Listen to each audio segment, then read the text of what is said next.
जय Shivray. Pune Nashik semi high speed रेल्वेच्या संदर्भामध्ये जीएमआरटीचे objections समजून घेण्यासाठी माननीय मुख्यमंत्री देवेंद्रजी फडणवीस आणि ज्येष्ठ शास्त्रज्ञ अनिलजी काकोडकर यांच्या अध्यक्षतेखाली एक समिती नेमलेली आहे आणि त्याबद्दल मी माननीय मुख्यमंत्री महोदयांचं मनापासून खरं तर आभार मानतो. आणि या सगळ्या निमित्तानं जे प्रश्न निर्माण होत आहेत या प्रश्नांच्या अनुषंगानं खरं तर आजचा व्हिडिओ की नेमके झारीतले शुक्राचार्य कोण आहेत.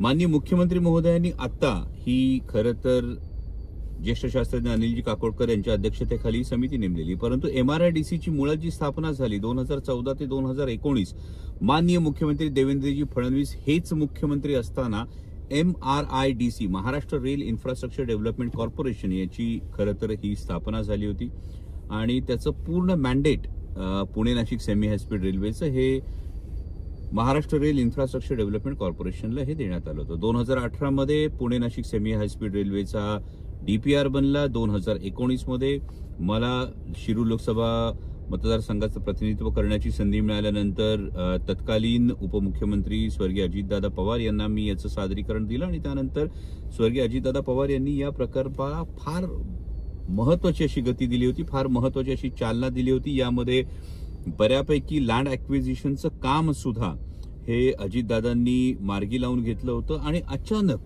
2022 मध्ये सरकार बदललं आणि माशी शिंकली आणि GMRTने ऑब्जेक्शन आहे अशी चर्चा सुरू झाली. GMRTचं या संदर्भामध्ये काही रिझर्वेशन्स आहेत, काही ऑब्जेक्शन्स आहेत अशी ही चर्चा सुरू झाली.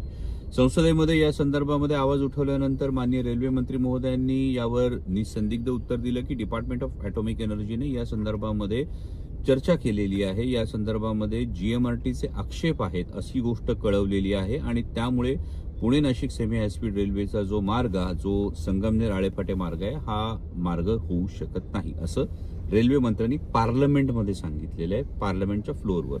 मात्र GMRTला जेव्हा हा प्रश्न विचारण्यात आला माहितीच्या अधिकारामध्ये, तेव्हा माहितीच्या अधिकारामध्ये हे मध्यंतरी सोशल मीडियावर सुद्धा हे लेटर आलं होतं आणि हा जर तुम्ही माहितीच्या अधिकारातलं GMRTच्या अधिकाऱ्याने दिलेलं जर हे उत्तर बघितलं असेल तर please provide a copy of technical acceptance or no objection certificate NOC issued by Department of Atomic Energy or NCRA or TIFR for revise alignment Pune Ahmednagar Shirdi Nashik of the rail line confirming that the revised element is scientifically acceptable and will not cause detrimental radio frequency interference RFI to GMRT operations. त्याच्यावरचा reply असा आहे, the details of the revised element have not formally been shared with us nor have we been asked to provide a formal NOC. The proposed alignment was however informally shared with GMRT authorities and we had responded that this is one of the acceptable solutions of the GMRT. आणि मग हा प्रश्न निर्माण होतो की नेमकं खोटं कोण बोलतंय आणि का बोललं जातंय या सगळ्या प्रकल्पामध्ये झारीतले शुक्राचार्य कोण आहेत.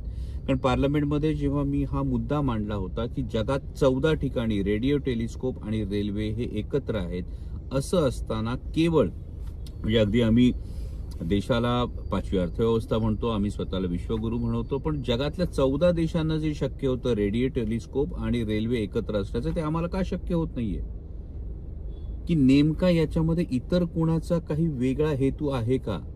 कारण MRIDC कडून जेव्हा प्रोजेक्ट हा भारतीय रेल्वेकडे गेला, हा भारतीय रेल्वेकडे प्रोजेक्ट गेल्यापासून एक नन्नाचा पाढा सुरू झालाय की ओरिजिनल अलाइनमेंटवर ही गोष्ट होऊ शकते. आता काही जण GMRTच्या विषयी सुद्धा आक्षेप घेतात. GMRT हा आंतरराष्ट्रीय दृष्टीनं एक अतिशय महत्वाचा प्रोजेक्ट आहे आणि जवळपास 29 देशांचा याच्यामध्ये स्टेक आहे आणि त्यामुळे देशाचे असणारे परराष्ट्र संबंध वगैरे सगळ्या गोष्टी पाहता यावर कुठेतरी मध्यम मार्ग काढणं हे फार जास्त गरजेचं आहे. मग तो above ground wire mesh tunnel असेल की अंडरग्राउंड टनेल असेल, कारण कदाचित ही गोष्ट पुन्हा अशी समोर येऊ शकते की जी काकोडकरांची समिती जी स्थापन केलेली या समिती समोर कदाचित GMRT हे प्लीड करू शकतं की यामध्ये अंडरग्राउंड टनेल करा.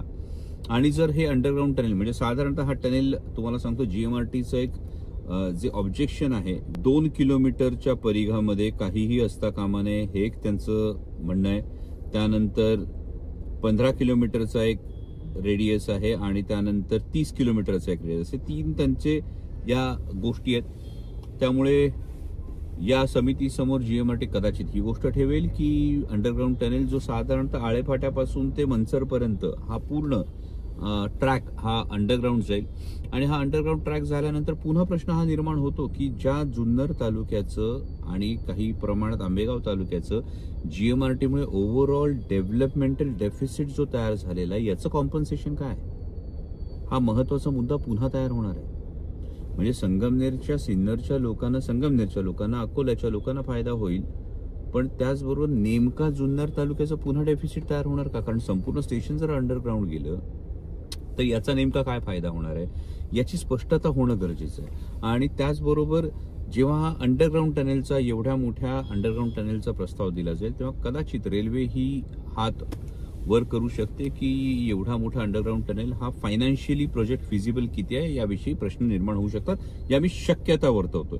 मग यामध्ये नेमकं सोल्युशन काय आहे, तर हा जर मध्यम मार्ग काढला गेला तर हा मध्यम मार्ग फार महत्वाचा आहे. दुसरी महत्वाची गोष्ट, महाराष्ट्र सरकारनं याविषयी ठाम भूमिका घेणं ही नितांत महत्वाची गरज आहे. की सरकार बदलतं आणि इतकी वर्ष, म्हणजे MRIDC ही कॉन्सेप्ट 50% राज्यांनी ही निधी देण्यात यावा हे माननीय सुरेशजी प्रभू हे जेव्हा रेल्वे मंत्री होते तेव्हापासून आलेली ही कॉन्सेप्ट आहे. आणि इतकी वर्ष सुरू असलेली गोष्ट अचानक ऑब्जेक्शन घेतलं जातं. जे ऑब्जेक्शन घेतलं जातं त्याच्यावर काहीतरी पर्याय निघू शकतो याचा विचार न करता थेट मार्ग बदलण्याचा विचार होतो. आणि जो मार्ग बदलला जातो तो बघा, काखेत कळसा गावाला वळसा कसा आहे. म्हणजे आधी पुणे भुसावळ अशी एक एक्सप्रेस जात होती. ही पुणे भुसावळ एक्सप्रेस ही तिचा मार्ग हा पुण्यावरून लोणावळा, लोणावळ्यावरून पनवेल, पनवेलवरून कल्याण, कल्याणवरून नाशिक अशी होती. आणि हा जो मार्ग होता हा 290 किलोमीटरचा होता. आणि आता जो अहिल्यानगर मार्गे नाशिक शिर्डी अहिल्यानगर पुणे हा जो मार्ग करण्याचा प्रयत्न करताय हा साधारणतः 310 ते 320 किलोमीटर आहे. मग आधी 290 किलोमीटर होता तो होता की मुळात Pune Nashik semi high speed railway हा जेव्हा सरळ मार्ग होता तेव्हा तो 235 किलोमीटरचा होता. अवघ्या 2.5 तासात ही गोष्ट होत होती. पण प्रश्न हा निर्माण होतो की नेमकी माशी कुठे शिंकली. जर राज्य सरकार हे 50% निधी देणार आहे, राज्य सरकार या प्रोजेक्टसाठी जमीन देणार आहे आणि असं असताना राज्य सरकारचा स्टेक नाही, तर मग त्या राज्य सरकारला जाब नको विचारायला की आपण जर 50% निधी देतो आहोत, आपण जर जमीन देतो आहोत, तर अलाइनमेंट आमच्या म्हणण्याप्रमाणे हवी हे ठामपणे सांगण्याला पाठीचा कणा नाहीये का आपल्याकडे.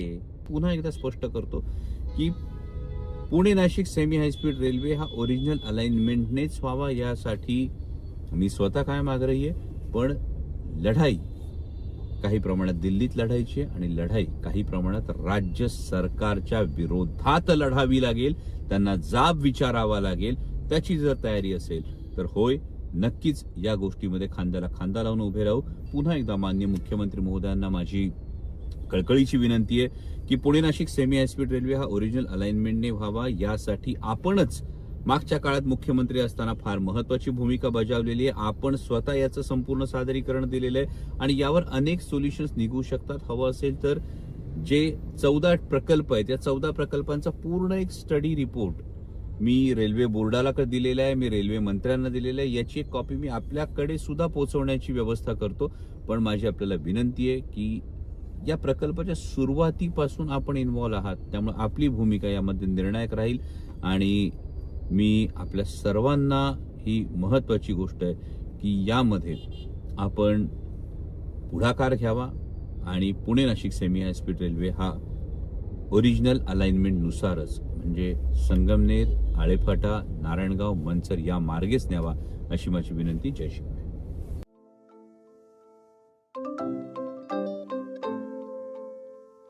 नवनवीन आणि ताज्या घडामोडींसाठी आज 24 तास सबस्क्राईब करा. त्याचबरोबर बेल आयकॉनवर क्लिक करा आणि मिळवा आमच्या बातम्यांच्या नोटिफिकेशन्स. तसेच आज 24 तासची प्रत्येक बातमी आपल्याला कशी वाटली हे कळवा. लाईक करून, कमेंट करून आणि आमच्या बातम्या शेअर सुद्धा करा.